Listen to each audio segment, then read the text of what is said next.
panalangin ay isang mahalagang bahagi ng ating buhay. Ito ay isang paraan upang makapag-ugnay tayo sa Diyos at magpasalamat sa Kanya para sa mga biyayang ating natatanggap. Isa rin itong paraan upang hilingin ang tulong at gabay ng Diyos sa bawat pagkakataon na ating hinaharap, lalo na sa bawat umaga. Ang bawat umaga ay isang pagkakataon upang simulan natin ang araw ng pag-asa, inspirasyon at determinasyon.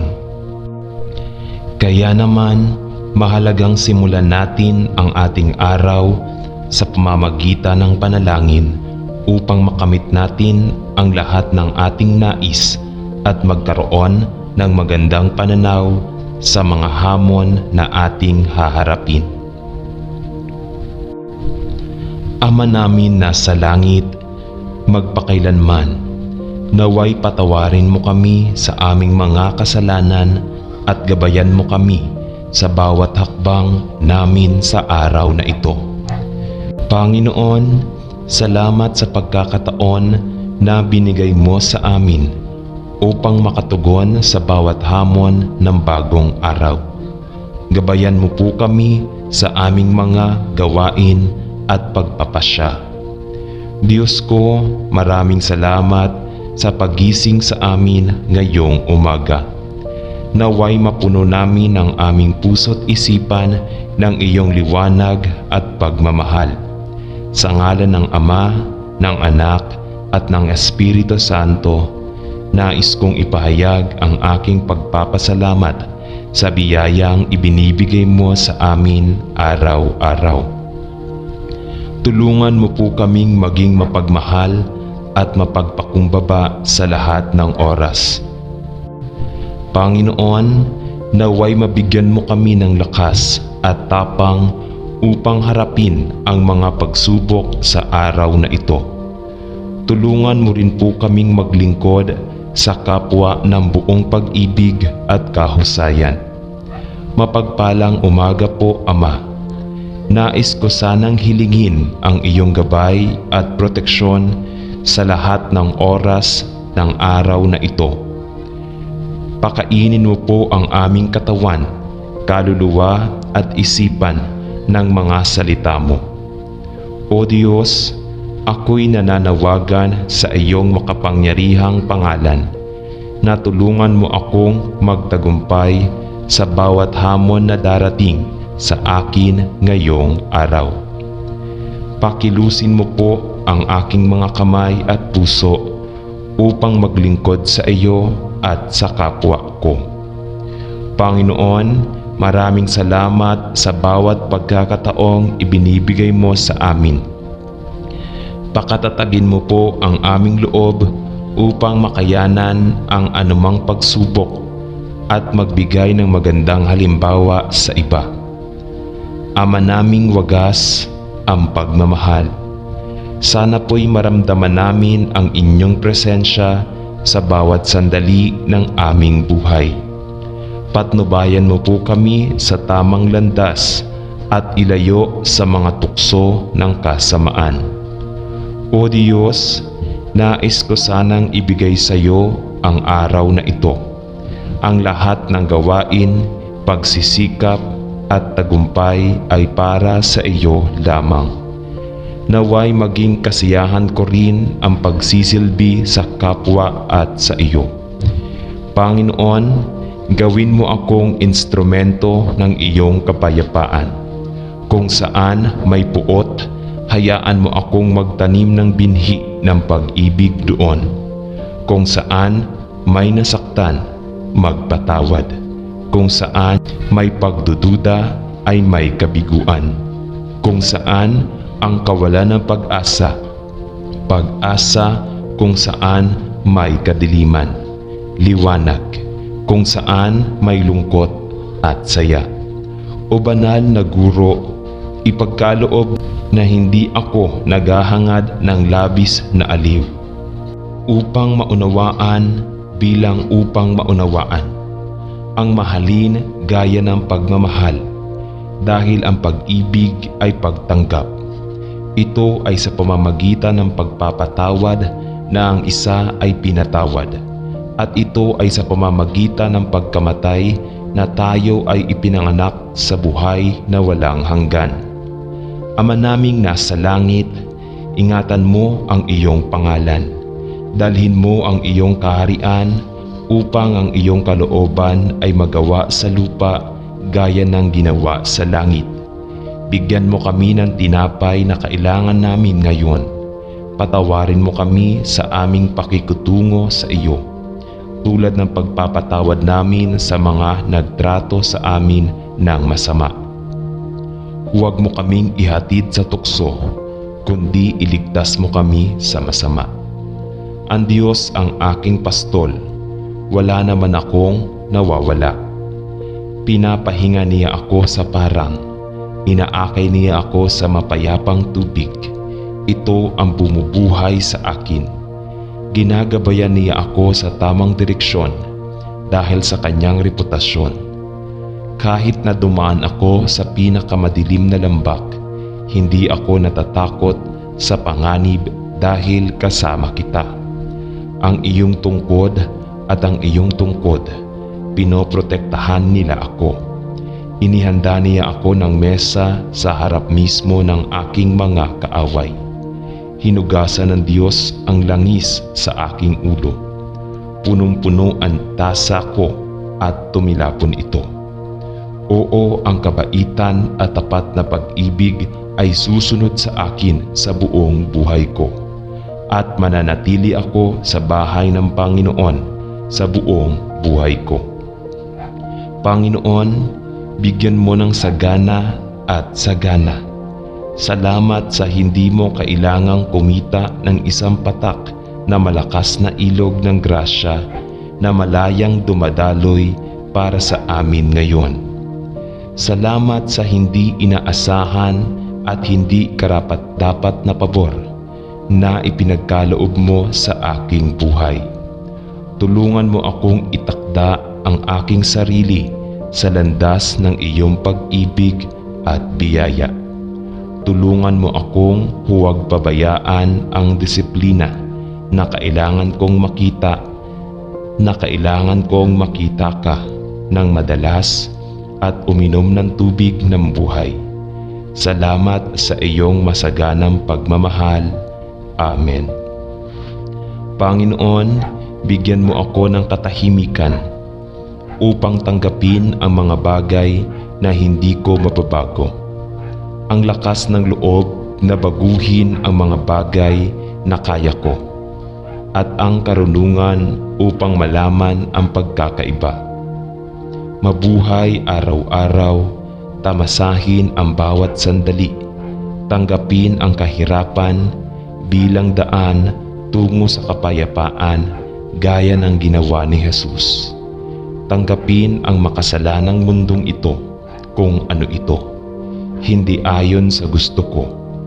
Magtiwala na iyong aayusin ang lahat kung ako ay magpapasakop sa iyong kalooban, upang ako ay maging makatuwirang masaya sa buhay na ito at lubos na masaya kasama ka, magpakailanman sa susunod. Amen. God, hindi ko alam kung saan ako pupunta. Hindi ko makita ang kalsada sa harapan ko. Hindi ko masabi kung saan ito hahantong. Hindi ko rin talaga maintindihan ang sarili ko. At dahil lang sa tingin ko, ginagawa ko ang gusto mo, ay hindi ibig sabihin na ginagawa ko na talaga. Ngunit naniniwala ako na ang pagnanais na pasayahin ka ay talagang nakalulugod sa iyo. At sana magkaroon ako ng ganong hangarin sa lahat ng gagawin ko. Sana wala na akong gagawin kundi ang hangaring ito.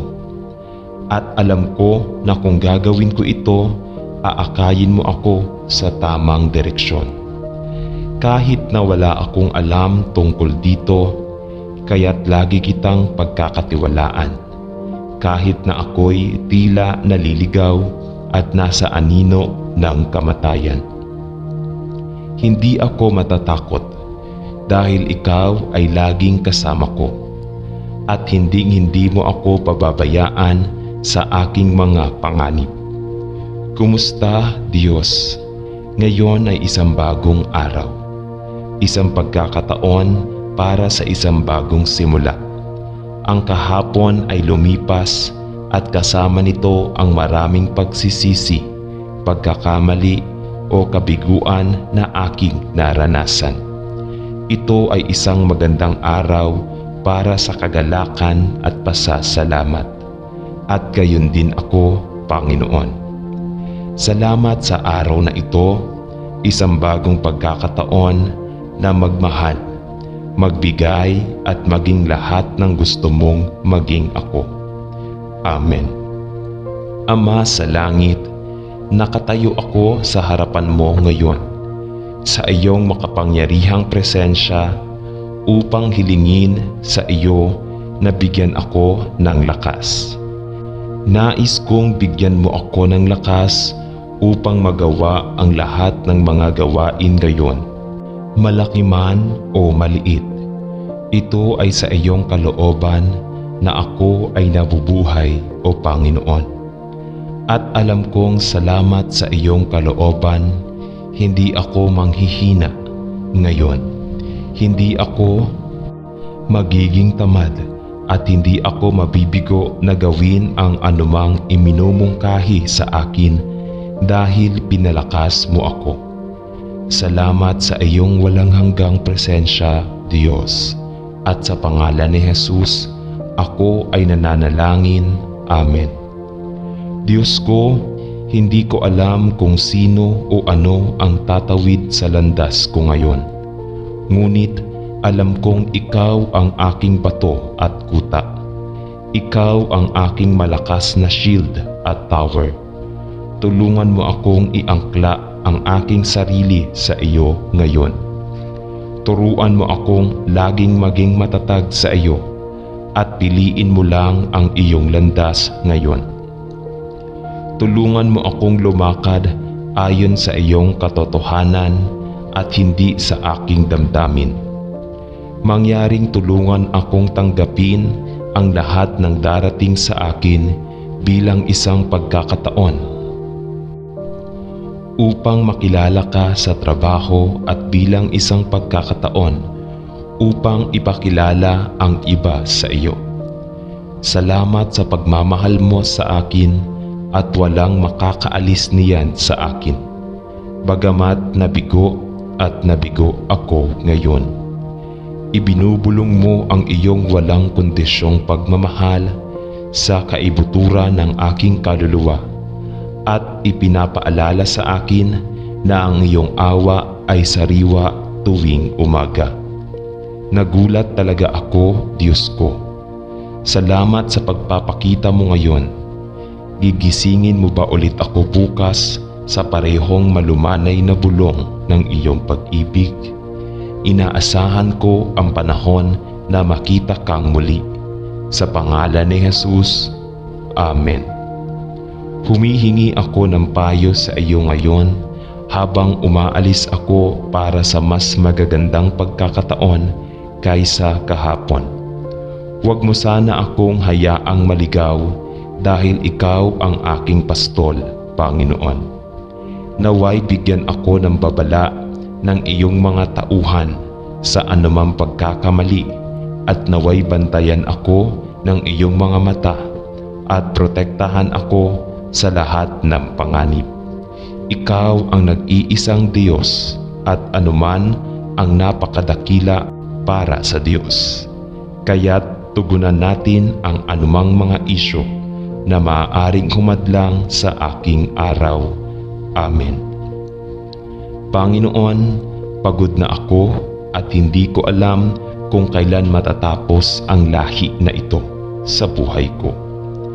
Pakiramdam ko ay tumakbo na ako magpakailanman. Sinusubukang malampasan ang hamon na ito.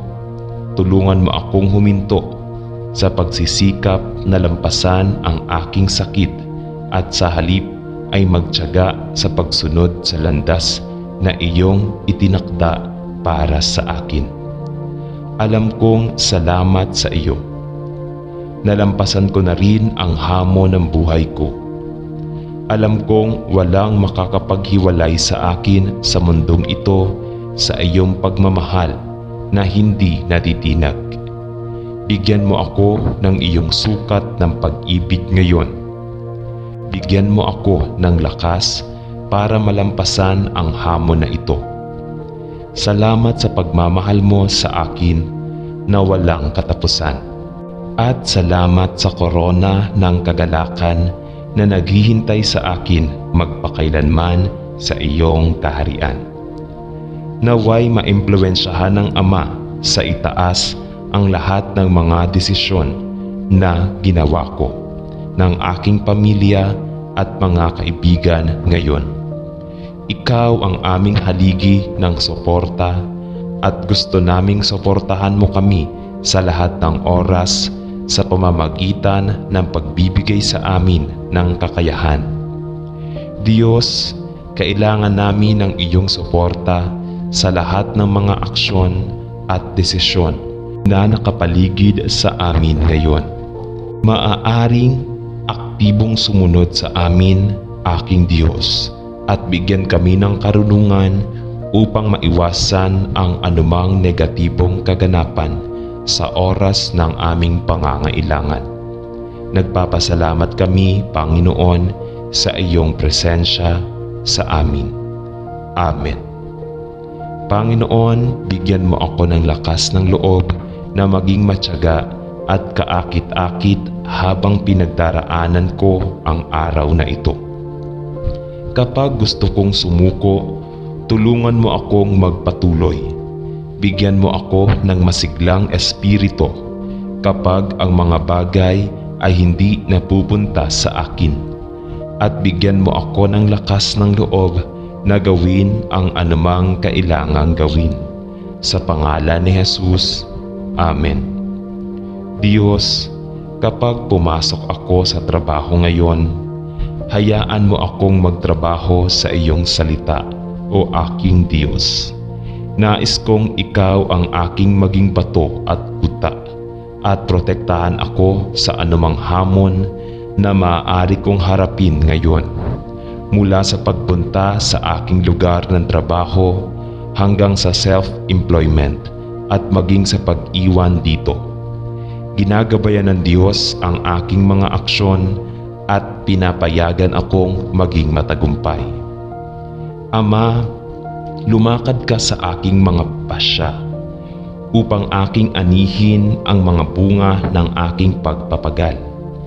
Iginagalang ko ang iyong pangalan para sa mga himalang ginawa at sa pangalan ni Jesus, ako ay nananalangin. Amen. Panginoon, dalangin ko na magbigay ka ng inspirasyon sa aking buhay. Alam ko na anumang kasalanan ay maaaring makaapekto at magpahina sa tinig ng Espiritu. At nananalangin ako laban sa tuksong magkasala. Tulungan mo akong manabik ng higit sa iyong presensya kaysa sa kasalanan. Tulungan mo akong lumago sa bunga ng Espiritu at sa gayon ay mas mapalapit sa iyo.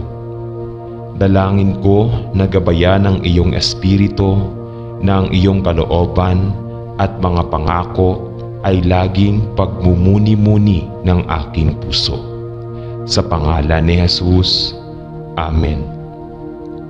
Ngayon ay isang bagong araw at ito ay puno ng iba't ibang mga posibilidad.